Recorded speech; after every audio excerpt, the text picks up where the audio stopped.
رمضان المبارک کی آمد پر تمام امت مسلمہ کو تہہ دل سے مبارکباد۔ رمضان وہ مہینہ ہے جس میں قرآن پاک نازل کیا گیا، جو انسانوں کے لیے نہ کہ صرف سراپا ہدایت ہے بلکہ ایسی واضح تعلیمات پر مشتمل کتاب ہے جو حق و باطل کا فرق کھول کر رکھ دیتی ہے۔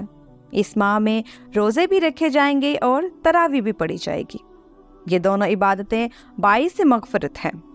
بخاری و مسلم شریف میں ایک حدیث میں ہے کہ حضرت ابو ہریرہ رضی اللہ تعالیٰ عنہ سے روایت ہے کہ حضرت محمد صلی اللہ علیہ وآلہ وسلم نے فرمایا، جو لوگ رمضان کے روزے ایمان اور احتساب سے رکھیں ان کے گزشتہ گناہ معاف کر دیے جائیں گے۔ اس طرح جو لوگ ایمان و احتساب کے ساتھ رمضان کی راتوں میں تراویح پڑھیں گے ان کے بھی پچھلے سب گناہ معاف کر دیے جائیں گے۔ تو معزز سامعین، اس قدر رحمتوں والا مہینہ، اس قدر برکتوں والا مہینہ، تو چلے آئیے اس سے فیض یاب ہونے کے لیے ہم اس کی تیاری کی طرف ایک قدم اٹھاتے ہیں۔ آج ہم بات کرتے ہیں نماز تراویح، جس کو ہم عموماً ایک مشقت والی نماز سمجھتے ہیں۔ میرے پیارے دوستو، تراویح راحت دینے والی نماز ہے۔ تراویح جمع ہے ترویح کا، جس کے معنی ہے راحت دینا، لیکن حقیقت میں تراویح بہت مشقت سے پڑھتے ہیں۔ وجہ یہ ہے کہ ہم دنیاوی مقاصد کے پیش نظر تراویح سے جلد از جلد فراغت چاہتے ہیں، جو ایک چھٹکارا حاصل کرنے کے مماثل ہے۔ افسوس کہ یہ تراویح کی شان اور شرعی احکامات کی سراسر خلاف ورزی ہے۔ اس زمن میں کم علمی کے باعث عام مسلمان اور بالخصوص چھوٹے بڑے تاجر حضرات ایسی مساجد کو تلاش کر ہی لیتے ہیں جہاں 5 یا 6 راتوں میں قرآن کریم سن کر تراویح سے دستبرداری حاصل کر لی جائے۔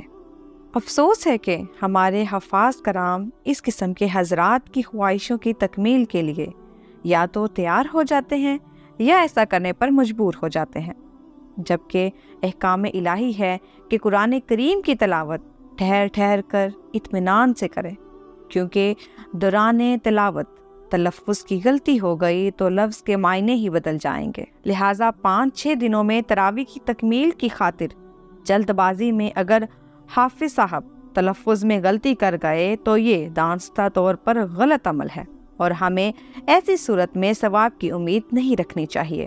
یہ بات ذہن نشین کر لیں کہ تراویح نعوذ باللہ کوئی رسم نہیں بلکہ ایک عبادت ہے۔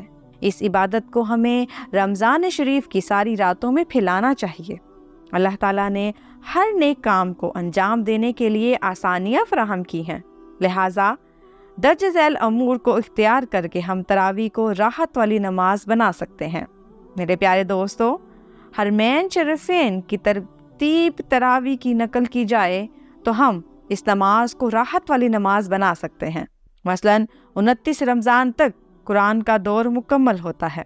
روزانہ 2 امام 10-10 رکعت کی ترتیب سے تراویح پڑھاتے ہیں۔ شروع کے 4 روز کے علاوہ بقیہ تمام راتوں میں ایک ایک پارہ پڑھایا جاتا ہے۔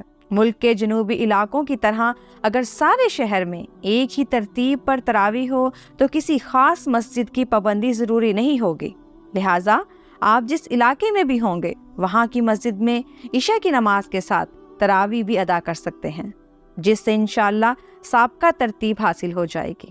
شہری مساجد میں عام طور پر 2 حافظ قرآن، ایک امام اور دوسرے نائب امام یا مؤذن ہوتے ہیں، لیکن امام صاحب بھی تراویح پڑھانے کی ذمہ داری نبھاتے ہیں اور نائب امام کو موقع نہیں ملتا۔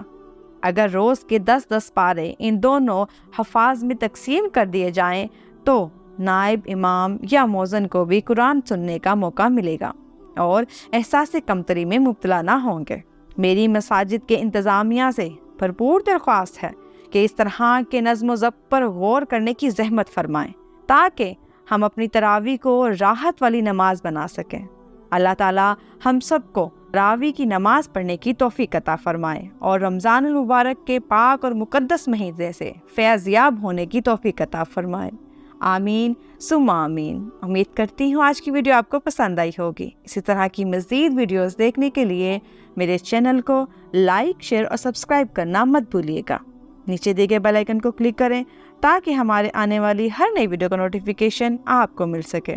آپ سے ملاقات ہوگی ایک نئی ویڈیو کے ساتھ۔ تب تک کے لیے اجازت دیجیے. جزاک اللہ خیر.